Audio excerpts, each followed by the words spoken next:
السلام علیکم ورحمۃ اللہ وبرکاتہ۔ سنیے آج کی ضرورت ایک اہم بات، سہیل اظہر ندوی کی زبانی۔ السلام علیکم ورحمۃ اللہ وبرکاتہ۔ میرے دینی بھائیوں، بزرگوں اور ماؤں بہنوں، آج پھر سے آپ کی خدمت میں کچھ اہم پیغام کو لے کر حاضر ہونے کا موقع ملا ہے، اور وہ اہم اور ضروری میسج اور پیغام یہ ہے کہ ہم سب حالات حاضرہ سے واقف ہیں کہ آج کل کیا حالات چل رہے ہیں اور کن پریشانیوں کا سامنا کرنا پڑ رہا ہے، یہ ہم میں سے ہر ایک جانتا ہے۔ لیکن پھر بھی کچھ ایسے افراد ہیں جو ان باتوں کو سننے کے بعد، جاننے کے بعد اور سمجھنے کے بعد بھی اس کی طرف سے توجہ ہٹا رہے ہیں۔ وہ احتجاج تو دور کی بات، پروٹیسٹ تو دور کی بات، انہیں اپنے اعمال کی طرف بھی غور کرنے کی فکر نہیں ہے۔ کم سے کم یہ جو ہو رہا ہے اس کے لیے اللہ تعالیٰ سے دعا کریں کہ اللہ تعالیٰ ان تمام حالات کو درست فرمائے، اور جو سازش کرنے والے ہیں اور جو مکر و فریب کرنے والے ہیں، اللہ تعالیٰ ان کی سازشوں کو اور ان کے مکر و فریب کو ختم فرمائے۔ اس کے لیے دعا کرنے کے لیے بھی ان کے پاس وقت نہیں ہے، اپنی زندگی میں مصروف ہیں اور سمجھ رہے ہیں کہ ہم جو زندگی گزار رہے ہیں وہ بہت ہی خوشی والی اور آسان زندگی ہے اور بڑی لطیف زندگی ہے، جبکہ انہیں معلوم ہونا چاہیے کہ اگر یہی حال رہا اور ہم غافل رہے تو جو حالات ہمارے بھائیوں، ہمارے بہنوں پر آن پڑے ہیں، جن کی وجہ سے وہ تکلیفوں میں مبتلا ہیں، وہ حالات ہم پر بھی آ سکتے ہیں اور آ کر رہیں گے اگر ہم اسی طرح اپنی زندگی میں مصروف رہے اور اللہ تعالیٰ کو ناراض کرتے رہے۔ تو آج ضرورت ہے کہ کم سے کم یہ جو حالات ہیں ان کے خلاف ہمارے دل میں جذبہ ہو، اور اسی جذبے سے ہم، اگر ہمارے پاس اتنی سکت ہے، طاقت ہے اور ہم کچھ کر سکتے ہیں تو احتجاج کریں، پروٹیسٹ کریں۔ اگر یہ بھی نہیں کر سکتے ہیں، حالات اس کی اجازت نہیں دے رہے ہیں، تو کم سے کم اللہ تعالیٰ سے دعا تو کریں کہ اے اللہ، ہم تجھ سے دعا کرتے ہیں کہ جو حالات پیدا ہوئے ہیں اللہ تعالیٰ ان حالات کو بدل دے۔ اس ملک میں ہم مسلمانوں کے ساتھ انصاف ہو جائے، چاہے وہ کسی بھی مذہب کا ماننے والا کیوں نہ ہو، سب کو انصاف ملے، سب کو اللہ تعالیٰ اس ملک میں امن و امان کے ساتھ رکھیں، یہ دعا کرنا چاہیے۔ اللہ کے نبی صلی اللہ علیہ وسلم نے فرمایا کہ الدعاء سلاح المؤمن، کہ دعا مومن کا ہتھیار ہے۔ دعا سے اللہ تو تقدیر بدل دیتے ہیں، دعا سے اللہ تعالیٰ تمام مشکلوں پریشانیوں کو دور کرتے ہیں۔ تو گھروں میں بیٹھ کر رہنا، لہٰذا اگر کوئی شخص صرف نماز میں مشغول ہوتا ہے اور اسے دھیان نہیں رہتا کہ اپنے آس پاس کیا ہو رہا ہے، تو وہ بھی سمجھ لے کہ اس کا صرف نماز پڑھنا اس کی عبادت کو مکمل کر دے گا۔ لیکن جو حالات درپیش ہیں ان حالات کے بارے میں سوچنا، سمجھنا اور اس کے خلاف آواز اٹھانا یا اللہ تعالیٰ سے لو لگانا، یہ بہت ضروری ہے۔ اللہ کے نبی صلی اللہ علیہ وسلم نے جب بھی کفار مکہ کی طرف سے حملہ ہونے کا انہیں خبر ملی، الحملہ کرنے کی خبر ملی، اللہ کے نبی صلی اللہ علیہ وسلم خاموش نہیں بیٹھے، اور نے صحابہ کو خاموش بیٹھنے کے لیے کہا، لیکن اعلان کر دیا جنگ کا۔ اگر اس وقت نبی صلی اللہ علیہ وسلم یہ سوچتے کہ چلو میں سجدے میں پڑ جاؤں، صرف سجدے میں پڑے نہیں رہے، صرف تسبیحات اور ذکر و اذکار میں لگے نہیں رہے، بلکہ اللہ کے نبی صلی اللہ علیہ وسلم نے اللہ کے حکم سے اپنے ساتھیوں کو جنگ کے لیے نکلنے کا اعلان کر دیا۔ کتنے صحابہ کراموں نے اپنی گردنیں کٹائیں، اپنی بیویوں کو بیوہ کر دیا، اپنے بچوں کو یتیم کر دیا، کتنی ماؤں کی گودیں اجڑ گئیں۔ اگر اس وقت بھی صرف ذکر و اذکار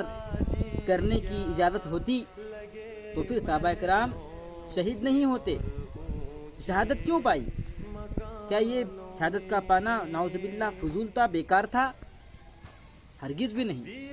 بلکہ اللہ کا حکم تھا، اللہ کے نبی کا حکم تھا۔ اس لیے آج وہ حکم باقی ہے، زندہ ہے، کہ جب کبھی بھی اسلام پر،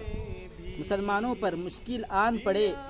تو سب مسلمان اکٹھا ہو جائیں، اپنے مسلک کی پرواہ کیے بغیر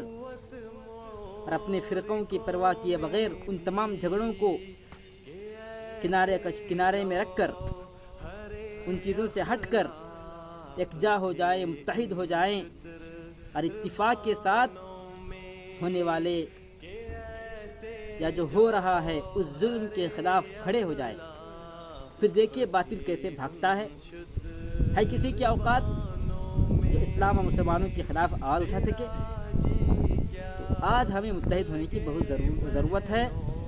ہم نمازیں پڑھیں، ذکر و اذکار کریں، دعائیں کریں، سب کچھ کریں، لیکن اللہ تعالیٰ نے اس کے ساتھ یہ بھی حکم دیا ہے اپنے نبی صلی اللہ علیہ وسلم کے ذریعے سے کہ جب کبھی اسلام اور مسلمانوں پر تکلیف آن پڑے اور ظالم اور قاتل اور جو دشمن ہیں اسلام اور مسلمانوں کے، جب وہ اسلام اور مسلمانوں کو مٹانے اور ختم کرنے کے در پر ہوں تو خاموش نہ بیٹھیں، بلکہ اپنی تلوار کو بلند کریں۔ اگر کچھ نہیں کر سکتے تو دعائیں تو ضرور کریں، دل میں جذبہ ہو کہ جب بھی ہمیں موقع ملے تو ہم اللہ کے راستے میں نکلیں گے، شہید ہو جائیں گے۔ تو میں ان بھائیوں سے، بہنوں سے درخواست کرتا ہوں جو اپنی فضول کی، بیکار کی زندگی، یعنی زندگی تو قیمتی ہے لیکن ان لوگوں نے اپنے اعمال کے ذریعے سے اپنی زندگی کو بیکار کر دیا ہے، تو میں ایسے کہہ رہا ہوں، ان کی کرتوت کو لے کر یہ کہہ رہا ہوں کہ ان چیزوں سے ہٹیے، دور ہو جائیے اور جو حالات درپیش ہیں اس کے خلاف کمر بستہ ہو جائیے اور دعاؤں کا اہتمام کیجیے، اور جہاں جہاں ہمارے علماء دین، ہمارے جو رہبر ہیں، ہمارے اسلام مسلمانوں کی حفاظت کے لیے جو آگے بڑھ رہے ہیں ان کا ساتھ دیں اور ان کی آواز سے آواز ملائیں۔ ہم اپنا گھر میں اچھا کھانا، اچھا پہننا، اسی میں لگے بیٹھے ہیں، آپس میں گھروں میں لڑائیاں، جھگڑے، غیبت، چغلی، یہ سب ہو رہا ہے، اور چھوٹی چھوٹی باتوں کو بڑا سمجھ کر، بڑا بنا کر اس پر لڑائیاں ہو رہی ہیں۔ لیکن آج ہندوستان میں کیا ہو رہا ہے، کس چیز کی ضرورت ہے، ہمیں کیا کرنا چاہیے، اس کی طرف ہمارا دھیان نہیں ہے۔ تو اس لیے ان تمام چیزوں سے ہٹ کر ہمیں متحد ہونا ہے، متفق ہونا ہے اور آگے بڑھنا ہے۔ اللہ تعالی ہم سب کو ان باتوں پر عمل کرنے کی توفیق عطا فرمائے، اور اللہ تعالی ان تمام حالات کو درست فرمائے جو حالات بگڑ چکے ہیں، جس کی وجہ سے اسلام و مسلمان خطرے میں ہے، اور اسلام و مسلمانوں پر غیروں کا قبضہ ہونے کا ہمیں ڈر لگ رہا ہے، اور اس کا اندازہ محسوس ہو رہا ہے کہ اگر ایسا ہی چلا تو ایک دن جو ہے اللہ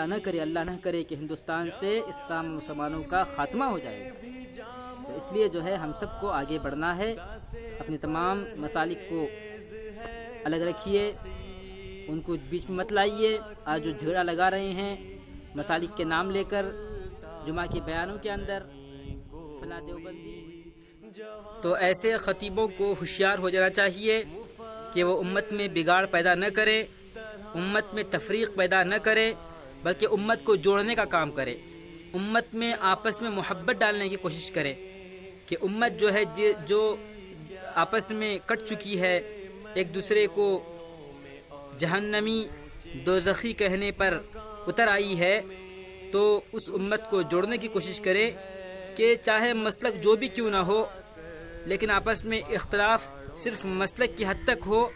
اس سے بڑھ کر ذاتی زندگی میں جھگڑے فسادات کا ہونا، ذاتی زندگی میں ایک دوسرے سے دشمنی کا دل میں رکھنا، یہ قطعاً بھی ہمارے لیے اچھا نہیں ہے، بلکہ ہمارے اسلام اور مستقبل کے لیے، ہمارے اسلام کے مستقبل کے لیے بہت بڑا خطرہ اس میں ہمیں نظر آتا ہے۔ تو لہٰذا امت کو جوڑنے کی فکر کرنا ہے۔ اس طرح سے کئی سارے علماء دین جو الگ الگ مسلک پر عمل کرنے والے ہیں، لیکن ان کے اندر اللہ پاک نے صلاحیت رکھی ہے کہ وہ امت کو جوڑنے کا کام کرتے ہیں، امت کے اندر آپس میں محبت کو پیدا کرنے کا کام کرتے ہیں، تو وہی اصل میں علماء ہیں، وہی اصل میں خطیب ہیں، ورنہ پھر جو امت کو توڑنے کا کام کرتے ہیں وہ علماء نہیں، وہ جہلا ہے، اور خود ان کو اپنی اصلاح کی ضرورت ہے۔ اللہ تعالیٰ مجھے بھی اور آپ کو کہنے سننے سے زیادہ عمل کرنے کی توفیق عطا فرمائے، آمین انشاءاللہ تعالی۔ میرے محترم بھائیوں، بزرگوں، ماؤں بہنوں، پھر سے ایک نئے ویڈیو کے ساتھ آپ سے ملاقات ہوگی۔ السلام علیکم ورحمۃ اللہ وبرکاتہ۔